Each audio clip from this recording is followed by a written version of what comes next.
Assalamualaikum warahmatullahi wabarakatuh. Apa kabar hari ini anak-anak? Alhamdulillah, bahagia, sukses, luar biasa.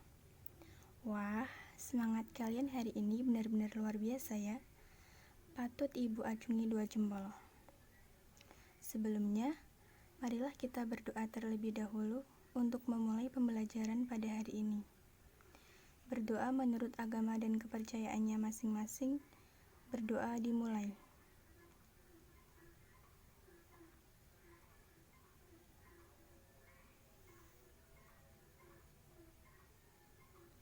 Berdoa selesai. Sebelumnya Ibu ucapkan selamat kepada kalian semua yang sekarang sudah duduk di bangku kelas 11. Selamat kalian telah naik ke kelas 11. Di kelas 11 ini, kalian harus lebih maksimal dalam belajar. Dikurangin main-mainnya ya. Karena nanti kalau sudah kelas 12, waktu kalian akan terasa sangat cepat sekali. Jadi mulai dari sekarang, masih belum terlambat jika kita ada usaha. Yang nilainya sudah baik, Ibu harap untuk bisa dipertahankan dan terus ditingkatkan lagi. Dan yang nilainya masih belum baik, jangan berkecil hati. Ayo tetap semangat untuk memperbaikinya. Kita harus mempunyai mindset seperti ini ya. Kalau teman kita saja bisa, kenapa kita tidak? Oleh karena itu, ayo kita hilangkan rasa malas kita dan marilah kita rajin belajar. Sekiranya itu pengantar dari Ibu. Selanjutnya, kita lanjut. Ibu akan mengecek kehadiran kalian.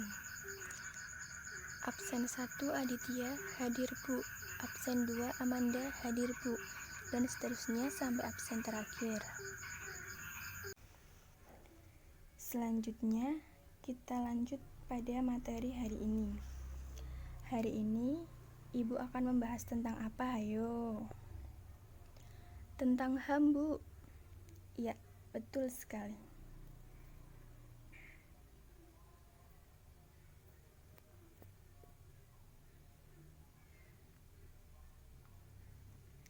Hari ini Ibu akan membahas tentang hak asasi manusia dalam perspektif Pancasila.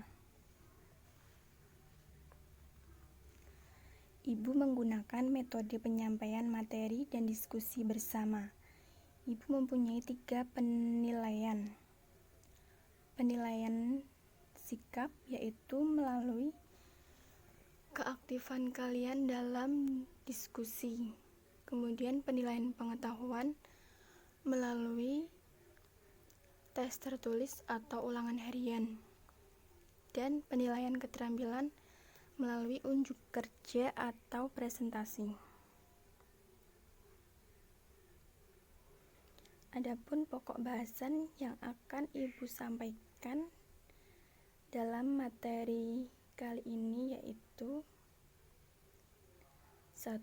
Pengertian hak asasi manusia. 2. Pengertian kewajiban asasi manusia. 3. Pengertian 3. Hak asasi manusia dalam Pancasila. 4. Pelanggaran hak asasi manusia. 5. Upaya pemerintah dalam penegakan HAM. 6. Upaya penanganan pelanggaran HAM.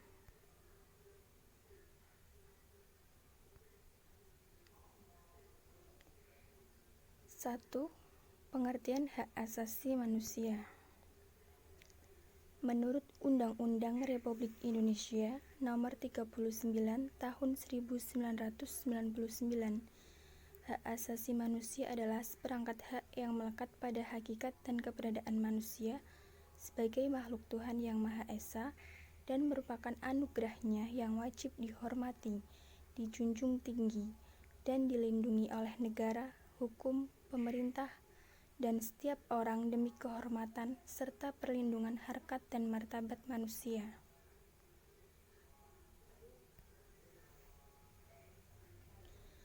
Menurut Jan Matterson, anggota Komisi Hak Asasi Manusia Perserikatan Bangsa-Bangsa, mengartikan HAM sebagai hak-hak yang melekat dalam diri manusia, dan tanpa hak itu manusia tidak dapat hidup sebagai manusia.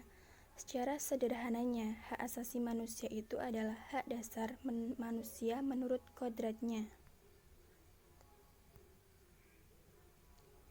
2. Pengertian kewajiban asasi manusia.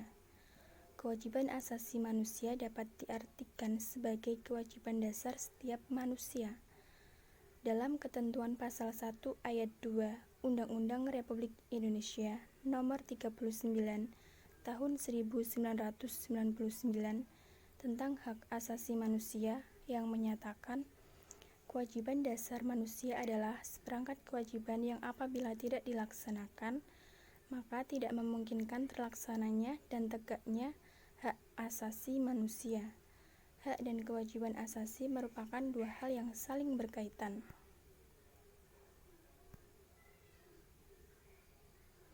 Hak dan kewajiban asasi manusia memiliki hubungan kausalitas atau hubungan sebab akibat.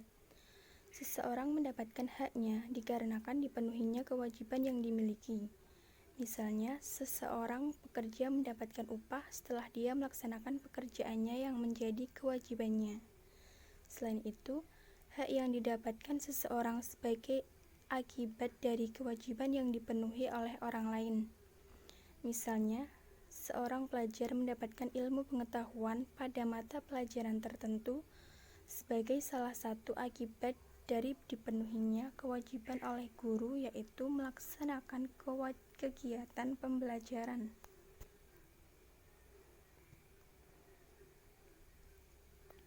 3. Hak dan kewajiban asasi manusia dalam Pancasila, yaitu hak dan kewajiban asasi manusia dalam nilai dasar Pancasila, hak dan kewajiban asasi manusia dalam nilai instrumental Pancasila, hak dan kewajiban asasi manusia dalam nilai praksis nilai sila.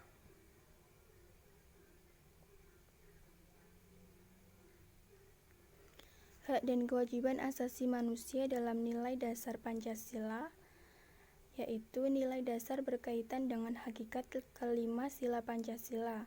Nilai-nilai dasar tersebut bersifat universal sehingga di dalamnya terkandung cita-cita, tujuan, serta nilai-nilai yang baik dan benar. Nilai dasar ini bersifat tetap dan melekat pada kelangsungan hidup negara. Hak dan kewajiban asasi manusia dalam nilai instrumental Pancasila. Nilai instrumental merupakan penjabaran dari nilai-nilai dasar Pancasila. Nilai instrumental sifatnya lebih khusus dibandingkan dengan nilai dasar. Dengan kata lain, nilai instrumental merupakan pedoman pelaksana kelima sila Pancasila. Hak dan kewajiban asasi manusia dalam nilai praksis Pancasila.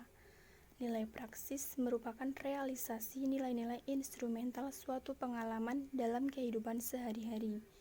Nilai praksis Pancasila senantiasa berkembang dan selalu dapat dilakukan perubahan dan perbaikan sesuai perkembangan zaman dan aspirasi masyarakat. Hal tersebut dikarenakan Pancasila merupakan ideologi yang terbuka. 4. Pelanggaran hak asasi manusia. Di antaranya yaitu diskriminasi. Diskriminasi adalah sikap membedakan secara sengaja terhadap golongan-golongan yang berhubungan dengan kepentingan tertentu. Kemudian penyiksaan. Penyiksaan adalah setiap perbuatan yang dilakukan dengan sengaja sehingga menimbulkan rasa sakit atau penderitaan baik jasmani maupun rohani pada seseorang.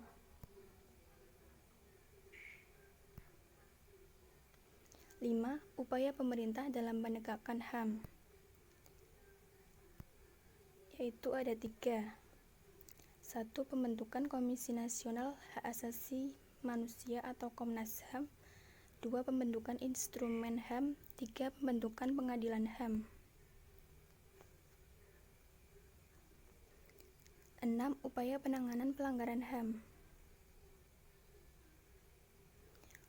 Upaya penanganan pelanggaran hak asasi manusia yaitu meliputi menegakkan supremasi hukum dan demokrasi, meningkatkan kualitas pelayanan umum, meningkatkan pengawasan dari masyarakat dan lembaga-lembaga politik terhadap setiap upaya penegakan HAM yang dilakukan oleh pemerintah, meningkatkan penyebarluasan prinsip-prinsip HAM kepada masyarakat, meningkatkan kerjasama yang harmonis antar kelompok atau golongan dalam masyarakat.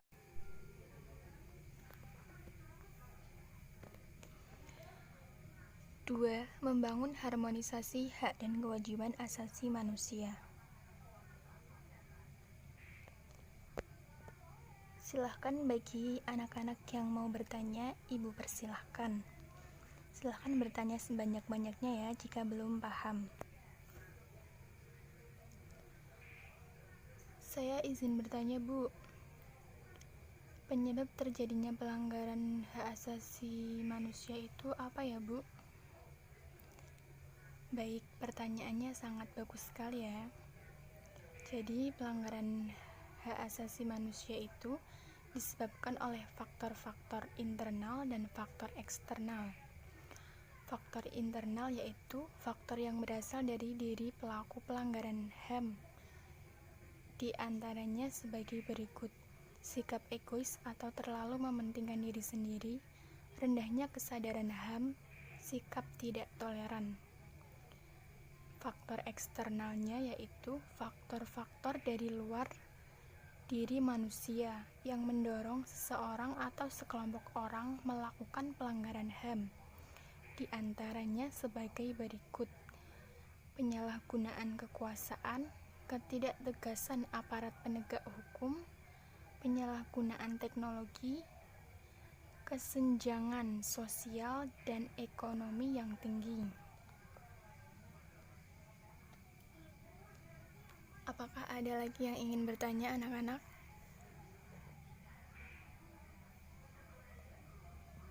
Silakan yang ingin bertanya, tidak perlu malu dan tidak perlu sungkan ya.